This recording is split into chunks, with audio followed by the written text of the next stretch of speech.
his words, corrupt beyond repair. And he's not alone. A president of one of the biggest football leagues on the planet has publicly called for FIFA's president to resign. The Council of Europe, an actual international institution, has formally demanded FIFA rebuild its integrity framework before the next World Cup. This isn't outrage bait.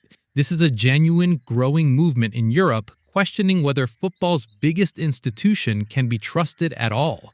If you're new here, welcome. This channel covers football's biggest controversies using confirmed reporting, not speculation.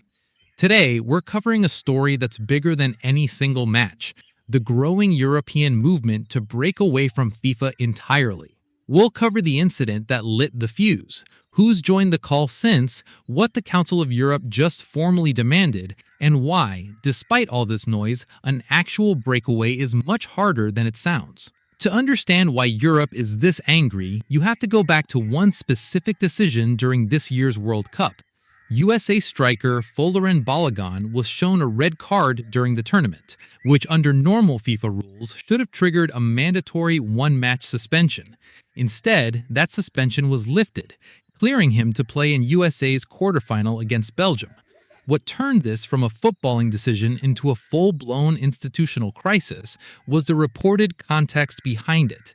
Multiple outlets reported the reversal followed direct communication between then-President Donald Trump and FIFA President Gianni Infantino.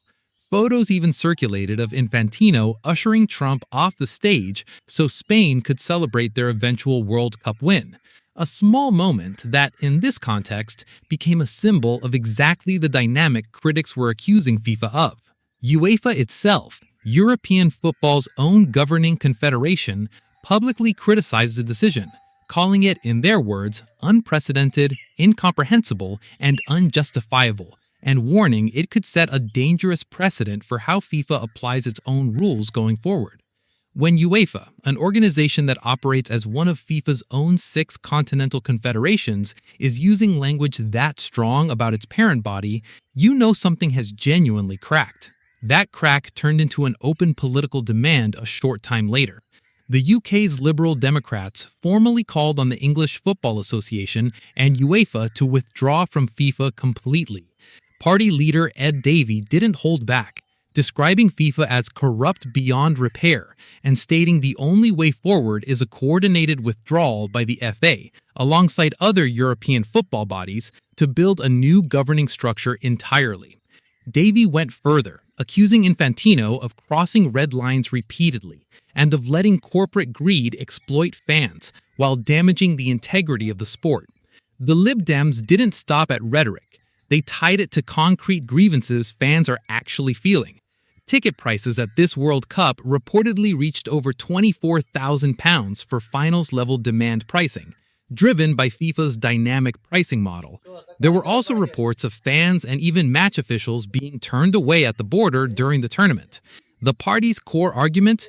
FIFA no longer serves the game or the people who show up for it. It serves political and corporate interests first. They've also renewed their call for Infantino's resignation and demanded FIFA officials appear before Parliament to answer for how the organization is run. Now, it's worth being precise about what this actually is politically. This is one political party's position, a prominent one, but still a single party's call, not an official UK government position or a formal UEFA decision. That distinction matters because plenty of headlines are blurring it, but it's still significant because it's the clearest public call yet for an actual institutional break from FIFA, not just criticism of a single decision. If you're getting real value from this breakdown, hit like. It helps this video actually reach people following the story, not just the algorithm. And tell me in the comments, do you think a genuine breakaway from FIFA is realistic? Or is this all just pressure tactics that fade once the news cycle moves on? I'll be reading through. Here's what makes this different from a typical political pylon. It's not just politicians saying this. People inside the football industry itself are saying it. La Liga president Javier Tebas publicly stated that Infantino should resign, accusing FIFA of, in his words, destroying the football industry by expanding international competitions at the expense of domestic leagues and clubs, a long-running grievance of his, but one he's now tying directly to the Balagon controversy specifically, calling FIFA's handling of that suspension into question too. What Tebas said next is arguably the most damning part of the whole story.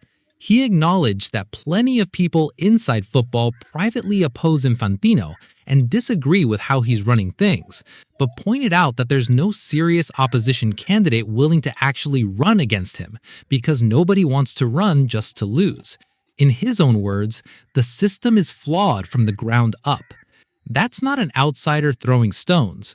That's the head of one of the most powerful domestic leagues in the world, describing FIFA's internal politics as so consolidated around Infantino that meaningful opposition can't even get off the ground through normal channels, which is exactly why frustrated parties are increasingly talking about walking away entirely instead of trying to reform FIFA from within. If the Lib Dems call was the loudest political shot, this next one is the most institutionally serious.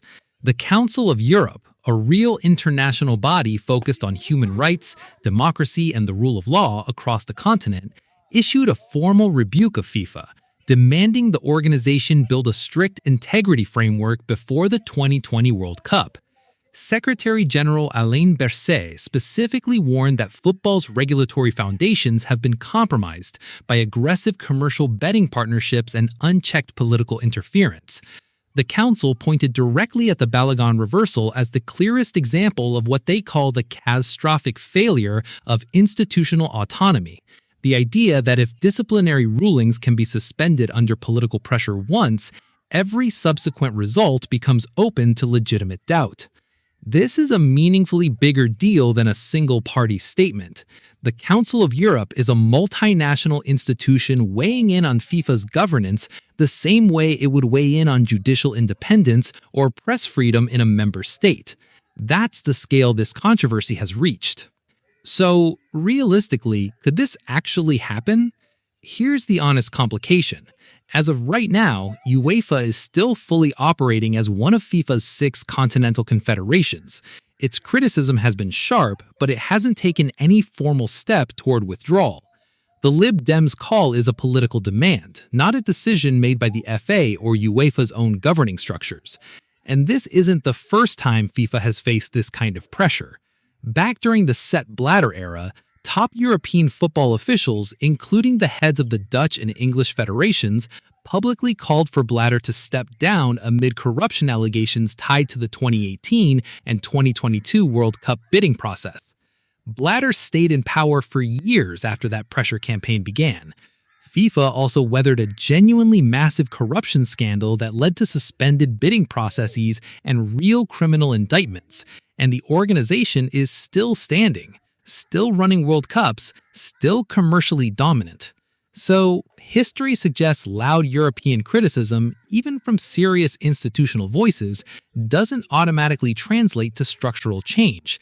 FIFA controls enormous global revenue, media rights, and the loyalty of federations well outside Europe who don't share these grievances the same way Europeans do. A breakaway body would need buy-in from confederations across multiple continents to have any real competitive legitimacy, and right now, this is overwhelmingly a European conversation. If you want a genuine signal of whether this goes anywhere, don't watch the political statements. Watch UEFA's own formal actions. Does UEFA's executive committee ever put a withdrawal motion on the table? Does any national federation beyond the UK formally back the Lib Dems call? Does Infantino face an actual opposition candidate in the next FIFA presidential election? Given Tebas's point that nobody's currently willing to run, those are the concrete markers that would tell you this is moving from outrage into actual institutional change, rather than staying a very loud, very justified, but ultimately symbolic pressure campaign. So here's where this stands. A red card reversal tied to reported political pressure has snowballed into a UK political party demanding a total European withdrawal from FIFA, a major league president calling for Infantino's resignation, and the Council of Europe formally demanding structural reform. That's an extraordinary amount of pressure in a short window, but FIFA has weathered pressure campaigns before and come out the other side largely unchanged. Let me know in the comments. Do you think this actually leads somewhere, or does FIFA ride this out like it always has? Subscribe if you want the follow-up the moment UEFA or the FA make any formal move.